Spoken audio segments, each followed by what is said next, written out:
Привет, друзья! Сегодня появилась шокирующая информация о том, что Путин отдал распоряжение готовить взрыв на Курской атомной электростанции. Сообщение об этом опубликовал телеграм-канал Генерал СВР, а также озвучил профессор Валерий Дмитриевич Соловей в интервью Питеру Залмаеву на канале «Утро февраля». Звучит оно так. Дорогие подписчики и гости канала, внимание! Президент России Владимир Путин обозначил объект ядерной катастрофы. Это Курская АЭС. Путин дал распоряжение подготовить к реализации операцию с провокацией техногенной катастрофы с последующим обвинением в диверсии украинской стороны. Мы уже предупреждали, что такие планы обговариваются. Но сейчас речь идет о прямом распоряжении Путина и готовности действовать. Конец сообщения. Что могу сказать вам я? Информация о минировании Каховской ГЭС появилась еще в октябре 2022 года, задолго до самого взрыва. Сам президент Зеленский ее озвучивал, Марк Фейгин и Алексей Арестович ее озвучивали в своем эфире в декабре 2022 года.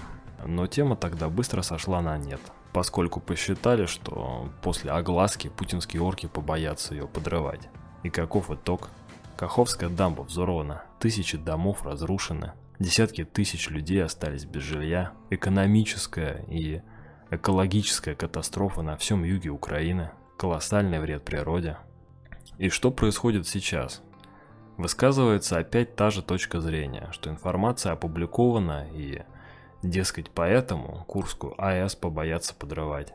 Ничего подобного. Для того, чтобы предотвратить теракт на Курской атомной электростанции, нужно гораздо больше усилий и распространения информации, чем это было в случае с Каховской ГЭС. В случае взрыва на Курской атомной электростанции последствия будут просто чудовищными для всей планеты, и особенно для Европы, хуже, чем Чернобыль. Мертвая, зараженная земля на сотни километров, зараженная вода и реки, радиоактивные осадки, облако радиоактивной пыли и прочие ужасы техногенной катастрофы. Поэтому я призываю вас, друзья, приложите все силы к тому, чтобы распространить информацию и не допустить новой ужасной трагедии, сотворенной безумцами.